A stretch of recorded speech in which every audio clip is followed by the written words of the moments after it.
Let's go. Get in here. Get in here right now. Get in here. Hey, we got 30 minutes for the rest of our line. 30 minutes for the rest of our line. That's our battle in the first half. It ain't happening. We get the ball. I promise you one thing. We're going to hit somebody and we're taking downfield for a touchdown. I guarantee you that. Guaranteed. Look at me. Look at me. Let's go. We got 30 minutes. Let's go. For the rest of our lives. Let's go. Let's go. Lock on. Hey. Hey. Lock on. Lock on.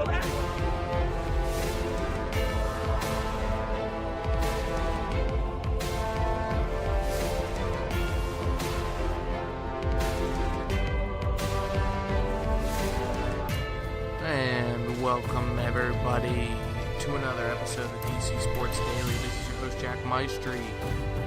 It's just me. All alone. It actually is just me today. So, coming to you live from my basement. Corey and I have had a little bit of scheduling conflict this week. He was unavailable yesterday and today. Well, he's available earlier on. Unfortunately, I've been working in the mornings, into the afternoons, and, this is just how it ends up sometimes. But, still trying to get you your episodes, still trying to get our listeners what they need. And speaking of what you need, I know we had Brady on yesterday to talk a little bit of DFS, but I do have an excellent segment for you that's going to help me fill up some of this time, where I can't just ask Corey to keep filling up the time. We got OT's office picks. I promised him yesterday. I hinted at him a couple of times, but Brady and I kind of ran long. So really don't want to have too much farther ado. Maybe just a tiny bit of ado. I stole that joke from an Ellen DeGeneres tape. I don't know if you laughed. Probably not. You know what? I think I can be funny, although it's hard when nobody's here to laugh at my jokes. So I'm going to pretend that everybody is laughing at what I'm saying right now. Drew, OT, please laugh. Please clap. That's a Jeb Bush joke. Again, I think that's very funny. My brother's in town. Nick could not make it tonight. He's in D.C. He will be participating in some political marches tomorrow. It's an exciting time. It's going to be a strange day, for sure. My Italian grandmother, Nona, has a birthday this weekend. Very excited for that. That's kind of the update on my life, but before I roll this clip, I do just want to remind you that you can follow us on Twitter at DCSports_daily, or you can just search DC Sports Daily. You'll find us. Find us on Apple Podcasts. Rate, comment, subscribe. We have sponsors coming up soon. I know. Real sponsors, I promise. We're not making them up. We might make them up. Yes, they are made up. But we have some great ad reads for you that are probably going to get some real sponsors on board. Website is coming to you next week. But now it's time for OT's Office Picks. And we're back with another edition of Office Talk. Here we are. We're sitting here. It's Thursday, and God, it's good. Football's back. You're already doing it. You're looking at me. I need you to just talk into the mic. Okay, football is back. It's Thursday, and football is back. God, just those 2 days without football were brutal. I got to tell you, it was amazing. I've been staring at my gambling site for like 48 hours straight now. And how's it looking? I gotta tell you, I'm about to drop some knowledge on some people right now. This is OT's locks of the week is what we're about to do right now. We got office picks coming your way right now. And so what I want to tell people right now, people out there that think I'm crazy, is that last year, 57% of NFL games were decided by one score or less. So to anybody out there, 57% of NFL games were determined by less than one score. Okay, hear it? He says turn it down. So anyway, 57% of games were determined by one score. We don't need to yell into these. They are mics. 57% of games were determined by one score. So any game out there with a spread 7 or higher, you got to take the dog. I mean, just numbers will tell you that. You got to do it. And this week there are some serious dogs. So who do I like this like? Who are my locks? Well, there's one spread that is not up that I think is the epitome of a lock, and whatever number it comes up at, whether it's 13, whether it's 16, BYU is playing at home against Wisconsin, take the Badgers. Wow. Lead pipe lock. It could be 20. I'm still taking it. What if it's 27? BYU scored 14 points in 2 games. They cannot score the football. What about Wisconsin? They're a top 5 team. They're very good. I've watched Wisconsin play. They've got some serious talent. Their tight end's a first-round NFL draft pick. They always have stud running backs, stud linemen. They're just Wisconsin. I feel like they have the same team every year. I mean, that's who Wisconsin is. So let's get into the NFL because that's what everyone cares about. But that's your lock, 100%. If you don't win that, you're never allowed to make picks on this podcast again. I'm telling you right now that if that spread is under 20, you bet I personally will be betting Wisconsin. Now we large. got under 20. It went from no matter what the spread is to now under 20. The spread opened at 13. It's not open right now, so we're kind of talking about something that doesn't exist. But yes, let's wait to see what happens. But Okay. I think 28 would be, because I'm not, you could get like a 35-7 game or something like that. You might get a push. So anyway, Ooh. let's go move on to the NFL. Here are my locks of the week for the NFL. Number 1. These are in no particular order. I have not ranked these per se. I guess I'll rank them at the end. But just tell everybody how much money you made last week on the NFL. I made $500, almost $500 last week. I made $470 and change last week. I did really well. Shout out to our league commissioner, Giff Nielsen. He placed a couple.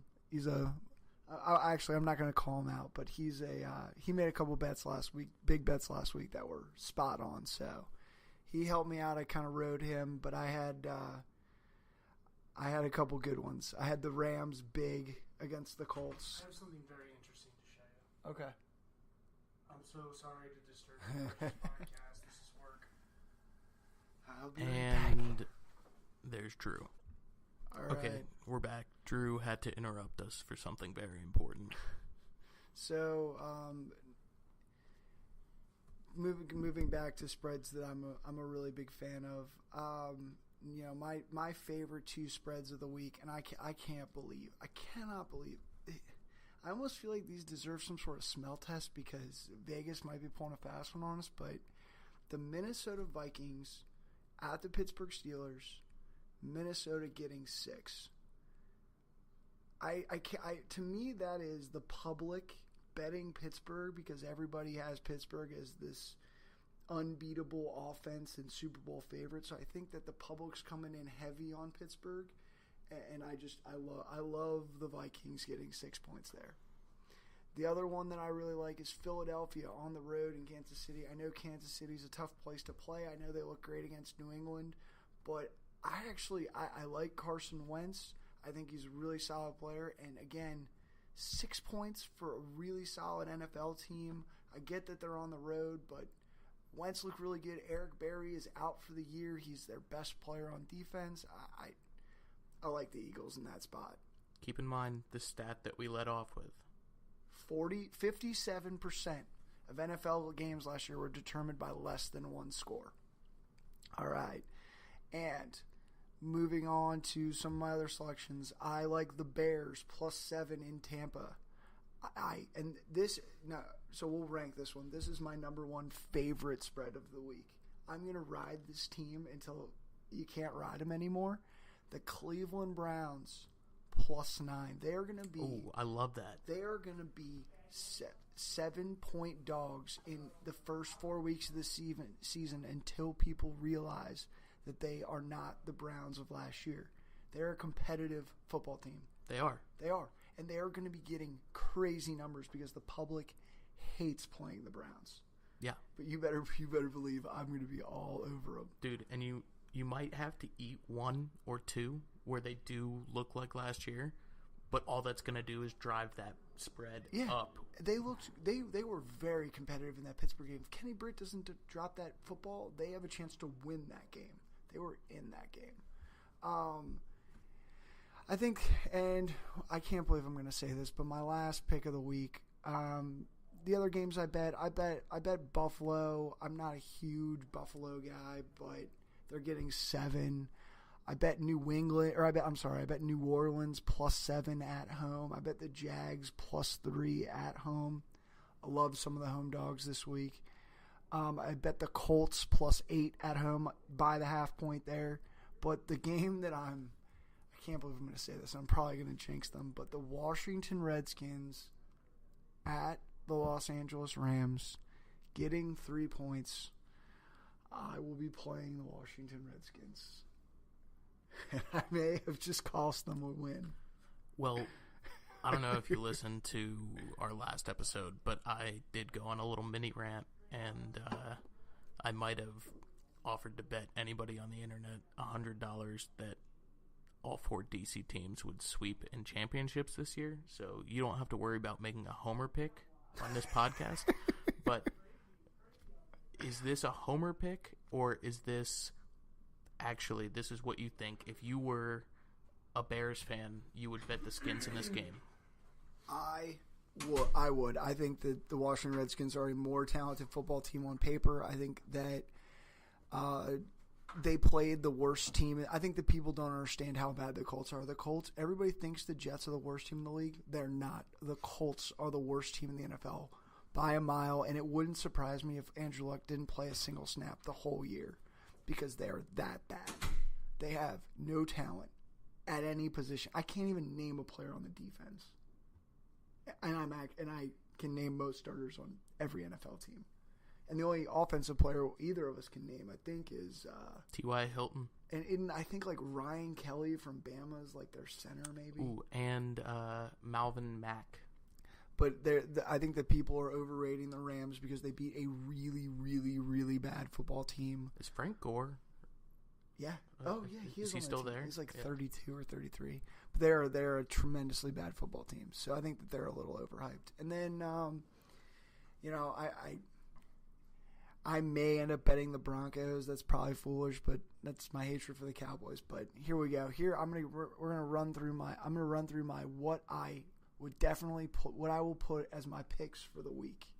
My picks for the week, and I will rank them this time. Number one,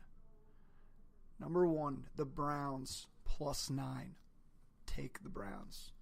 Number 2, I would take the Philadelphia Eagles +6 in Kansas City. Number 3, I would take the Minnesota Vikings +6 in Pittsburgh. Number 4, I would take the Houston Texans tonight +6 against the Bengals. And number 5, this is tough, but I will say the Washington Redskins +3. That's a tough one. I think the Bears +7 at Tampa is a good one, but I will say the Washington Redskins are my number 5 +3. Yeah, I mean, come on. Office Talk is being featured on DC Sports Daily. So, you got to put the Redskins in there. And then for a couple college games, I think that Clemson is going to get freaking smoked. Now, mind you, I went to the University of South Carolina, so there's some bias Disregard. There's some bias there. But they're going to get smoked. If anything, put all of your money on Clemson now. Hey, Louisville, dude, the kid is legit. No. The quarterback for Louisville? Yeah, Lamar Jackson. He won the Heisman. I was there. I saw him win the Heisman in person. Dude is legit. He's good. Dude, did you see him at the end of the year last year? He looked horrible. Okay, let me ask you Louisville this. looked horrible. How much of the Auburn-Clemson game did you watch, and had you bet any money on it? All of it, and no. Okay, so I watched the Clemson-Auburn game. I don't think that Clemson offense can move the ball. I think that quarterback is bad. I don't think he's worth a damn. I think he's a freshman. No, he's a junior. Yeah. Again, I repeat, I think he's a freshman. That's a good point. And then, but I will say that my biggest bet of the week, bar none, I will have $500 on this game. I will have $500 on this game, maybe possibly more, but I will have Wisconsin covering against BYU. That will be my biggest bet of the week. And what's the line in the Clemson game? The line in the Clemson game is Louisville is getting 3.5 points at home.